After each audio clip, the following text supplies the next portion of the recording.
नमस्कार. आपल्याला माहीतच आहे की उन्हाळा बाहेर बघायला सुद्धा इतकं ऊन आहे ना. उन्हाळा खूप जड चालला आहे. तुम्ही मेसेज पण वाचताय की उन्हाळा खूप टेम्परेचर येणार आहे. मे महिन्यात आहे, आज 1 तारीख आहे, चालू झाला आहे आता मे महिना. आणि 45 डिग्री आता सध्या आहे ऊन. आणि खूप उन्हाळा कडक आहे. आणि त्याच्याच आरोग्य सेवा म्हणून काय असं माहिती मेसेज चालू आहेत. तसं मी काहीतरी तुम्हाला सांगू इच्छिते की उन्हामध्ये बाहेर तर जास्त पडायचं नाहीच, आणि पडलं तर आहार काय घ्यायचा, योगा काय करायचा आणि आपली स्वतःची काळजी काय घ्यायची याची माहिती थोडीफार मी देणार आहे. सकाळी शक्यतो लवकर उठा आणि सौम्य व्यायाम करा. जास्त कष्टाचे घाम येणारे व्यायाम टाळा आणि सौम्य व्यायाम करा. आणि शक्यतो लवकर उठून सकाळी उठण्याचा लवकर प्रयत्न करून सकाळीच सगळे कामं उरकण्याचा प्रयत्न करा. वाटलं दुपारी आराम करा आणि सावलीमध्येच बसा, उन्हामध्ये फिरू नका. शक्यतो सकाळी काम उरका. त्या आहारामध्ये, सकाळच्या आहारामध्ये काही ज्यूस घ्या, काही गरमीमध्ये किचनची कामं उरकून घ्या, कारण गरमी आपण फॅन लावू शकत नाही आणि स्वयंपाक करताना खूप गरम होतं, आपल्याला तर माहितीच आहे, महिलांना सगळंही माहिती आहे. आणि फॅन तर चालवू शकत नाही, त्यामुळं शक्यतो सकाळी लवकर थंड असतं. पहाटे 4 वाजता 3 वाजता उठलं तरी चालेल, पण पहाटे उठा, व्यायाम करा आणि सकाळी काम वगैरे सगळे उरकून घ्या. आणि शक्यतो 9च्या आत सगळे काम व्हावेत. आणि दुपारी आराम करा, वाटलंस कूलर वापरा. मध्ये मध्ये आपले संक्रांतीचे लोटके वगैरे असतात, ते त्यात थंड पाणी भरून ठेवा जागी जागी. शक्यतो बेडरूममध्ये पाणी भरून ठेवा, ते हवा थंड राहते. शक्यतो अशी बॉटल फ्रीजमध्ये बर्फ बनवून जिथे आपण बसतो उठतो तिथे टेबलवर बर्फाची बॉटल ठेवा, जेणेकरून ते थंड राहतील, वातावरण थंड करते. शक्यतो डेरा जिथे ठेवतो ना तिथलं वातावरण बघा किती थंड राहतं, तसं डेरे पण 1-2 ठेवा.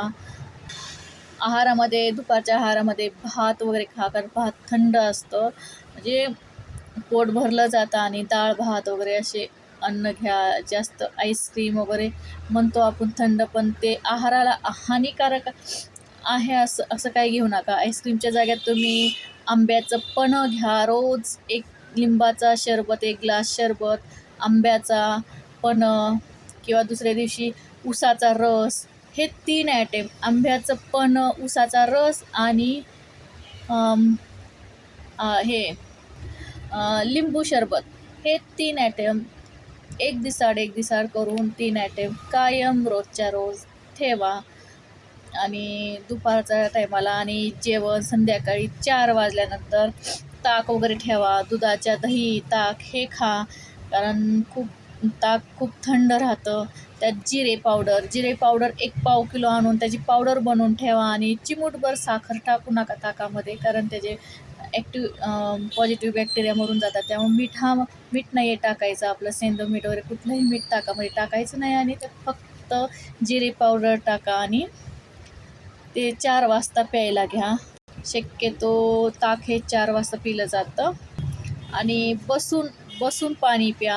आपण संध्याकाळी जर हळद दूध वगैरे पित असेल तर ते टाळा. दूध फक्त प्या संध्याकाळी, त्याच्यामध्ये हळद टाकू नका, कारण हळदीनं अँटीबायोटिक आहे, पण हळदीनं थोडीशी उष्णता वाढते, त्यामुळे हळद थोडी उन्हाळ्यामुळे थोडी टाळा. आणि पाण्यामध्ये ग्लुकोन-डी वगैरे थोडीशी पावडर टाकून प्या, कारण खूप आता आमच्याही मुलाला खूप ताप आली होती, कारण ते घाम येत नव्हता त्याला. खूप तापीमुळे अंगातलं पाणी कमी झालं होतं.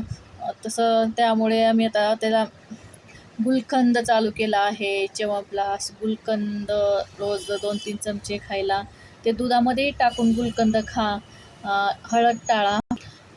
आणि उन्हाळ्यामध्ये आपल्याला पित्त जास्त होतं, काय खाल्लं का पित्त होतं, तर त्यात काळे मनुके, जे काळे मनुक्यामध्ये बिया असतात, छोट्या छोट्या असं पिंडीसारख्या छोट्या छोट्या बिया असतात, त्या बिया काढून म्हणजे असतात ना ते मनुके खरे तर खूप पित्ताला चांगले असते. ते आपल्या इकडे पिकत नाही. ते हैदराबाद, बालाजीकडे ते द्राक्षे पिकतात. ते द्राक्षे घ्या आणि पाण्यामध्ये रोज 5-7 पाण्यामध्ये टाका, असं बॉटलमध्ये पाण्यामध्ये टाका आणि ठेवा आणि परत दुसऱ्या दिवशी ते पाणी प्या आणि ते द्राक्षेही खाऊन टाका. तर ह्यानं खूप छान थंड आणि पित्त अजिबात होत नाही. पित्ताची गोळी तुमची तर तुम्ही मनुके खाल तर पित्ताची गोळी बाजूला राहील, म्हणजे ते खाणारच नाही तुम्ही. ते पित्ताची म्हणजे गोळी खाण्याची सवय मोडून जाईल, म्हणजे अजिबात पित्त होणार नाही. ते खूप रामबाण उपाय आहे, कारण मी खूप मनुक्याचा अनुभव घेतला आहे आणि घरातही मुलांना सध्या देते मनुके. तसं ह्या उन्हामध्ये खजूर वगैरे टाळायचं, आपलं ड्रायफ्रूट टाळायचं आहे, कारण उन्हाळ्यामध्ये ड्रायफ्रूट खाल तर तुम्हाला पोट साफ वगैरे होणार नाही आहे, त्यामुळं ते पचनाला जड राहतं. त्यामुळे ड्रायफ्रूट शक्यतो हिवाळ्यामध्ये खायचं आहे, उन्हाळ्यामध्ये खायचं नाही आहे. आणि शक्यतो गूळ खाल्ला तर चालतो, जेवण झाल्यानंतर एवढी वडी गूळ खाल्ला चालतं, कारण वात, पित्त, कफ हे समान ठेवतं, त्यामुळं गूळ थोडासा तुकडा चालेल. तसेच मेडिकल शॉपमध्ये तुम्हाला ORSच्या पावडर भेटते, ORS लिक्विड भेटते, ते नेहमी घरी ठेवा. जर नारळ पाणी आधीमध्ये नारळ पाणी घ्या. शक्यतो म्हणजे उन्हाळ्याचा तुम्हाला त्रास होणार नाही आणि ते आजारपण येणार नाही आहेत. तेवढं आपलं सीझन आजारपण कसं असतात, हा सीझन आहे, आजार आहे पडतातच वेगवेगळे सीझनमध्ये, तसं आजारी पडू नये म्हणून तरी तुम्ही ORS घरी ठेवा. ORS पाणी ठेवा, नारळ पाणी ठेवा. आधीमध्ये ORS पाणी घेत जावा, ज्याने एनर्जी बूस्ट होते. तसेच ग्लुकोन-डी गोळ्याही भेटतात. आता मी दाखवते. ग्लुकोन-डी गोळ्या आता माझ्यापाशी आहे का बघायला लागेल, कारण ग्लुकोन-डी गोळ्या पण खूप छान रिझल्ट आहे त्याचाही. असे ORS पण वेगवेगळ्या फॉर्ममध्ये तुम्हाला ORS वेगवेगळ्या ऑरेंज आहे, असं ॲपल मिळतील तुम्हाला, लिंबू सरबतमध्ये मिळेल. ORS कायम घरामध्ये ठेवा आणि शक्यतो दुपारी मुलांना पाण्यात खेळू द्या, पाण्यात थंड पाण्याने आंघोळ करू द्या. म्हणजे अर्धा तास ते पाण्यात खेळत बसतात, त्यांना टबमध्ये पाण्यात खेळू द्या, जेणेकरून त्यांना उन्हाळी लागणे वगैरे प्रॉब्लेम येणार नाहीत.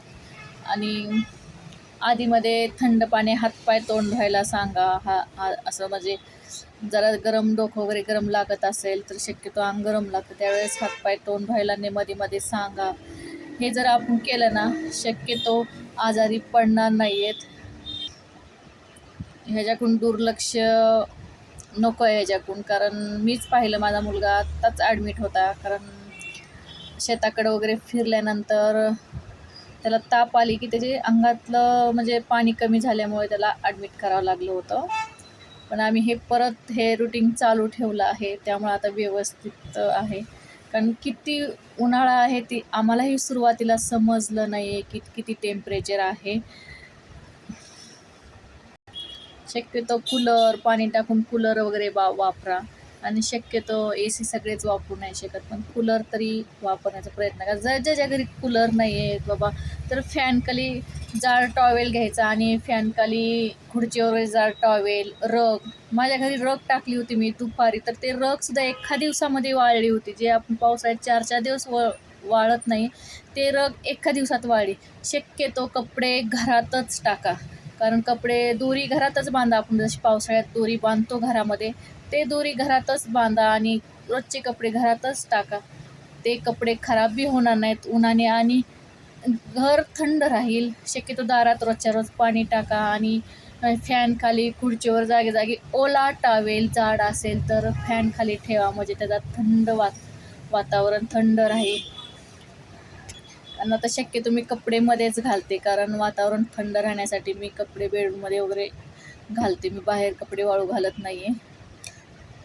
आणि असे बरेचसे म्हणजे बरेच तुम्हाला बी माहिती असेल, असे बरेचसे टिप्स तुम्ही पण सांगू शकता कमेंटमध्ये. तुम्हीही सांगा की आणखीन आपल्याला काय उन्हाळ्यासाठी काय केलं पाहिजे, की तुमचा अनुभव स्वतःचा सांगा. तुम्हाला काय माहिती असेल ते सांगा, हे कमेंटमध्ये जरूर सांगा. आणि तुम्ही कुठून हा व्हिडिओ पाहताय हे पण लाईक करून सांगा, कमेंटमध्ये सांगा तुम्ही हा व्हिडिओ कुठून पाहताय. Okay, bye.